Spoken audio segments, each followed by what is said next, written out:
I'm going to be walking through how the alternative minimum tax and the regular tentative tax, how those two work together or work with each other.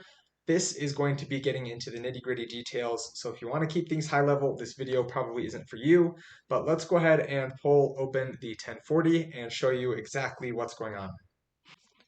Okay, we are looking at the 1040 here.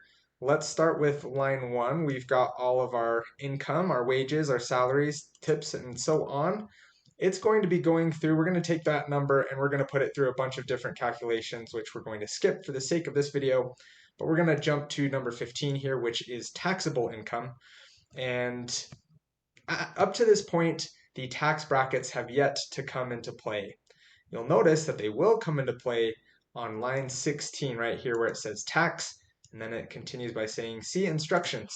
So if you go and see the instructions for Form 1040, worksheet line 16, you will see a bunch of different charts here, and these are the tax brackets. So again, you're taking your income, you're applying the tax brackets. Now, this is just showing that the alternative minimum tax has yet to come into play, but we have already applied the tax to the regular income, the regular taxable income. So where does AMT actually come in? Let me show you. AMT comes in right here on line 17. Remember, we're still on the 1040 here. We're going to actually have to switch sheets to Schedule 2, line 3. So let's go ahead and hop over to Schedule 2, line 3. We are adding lines 1 and 2. Line 1 is the alternative minimum tax. So that is where the alternative minimum tax flows through to the 1040 right there on line 17. So we've got our tax and AMT shows up here. But let's go ahead and take a look at AMT, which again, working backwards, starting from the 1040, we go to Schedule 2, line 1, and then we are pulling this number from 6251. So we're going to 6251, which is the page that the alternative minimum tax is calculated on.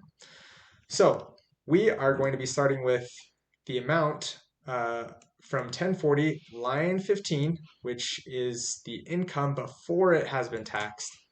And then we are going to continue, just like we did with the 1040, a bunch of different calculations, including, and perhaps most importantly, the exercise of incentive stock options.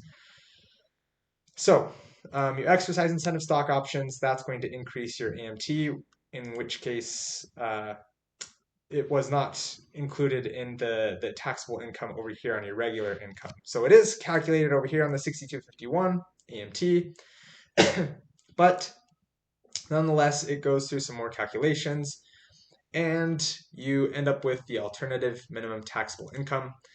You then take out the exemption.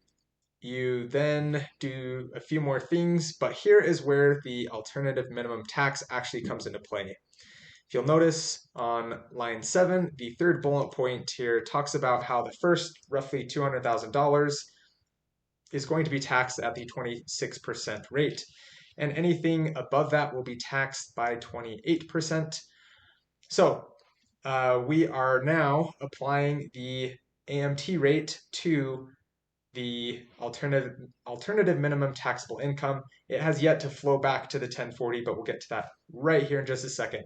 So line 9, again on this AMT form, we have the alternative minimum tax, tentative minimum tax, or AMT's tentative minimum tax, and we are going to use this number, which has now been taxed, and we're also going to pull line 16 from 1040, which has also been taxed, and we are going to subtract line 10 from line 9.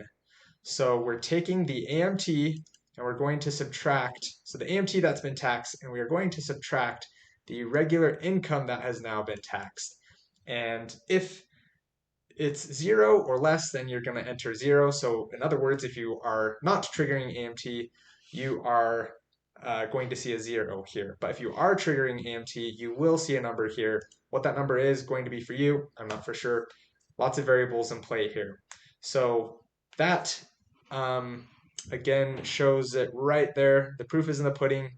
we are dealing with lines 10 and line 9, both of which have been taxed. This has been taxed, and this number has been taxed. Now you understand how those two forms work together, but that's not going to be enough. You need to understand how to plan for and prepare for AMT from a financial planner. Let me explain how to plan around AMT in this video right here.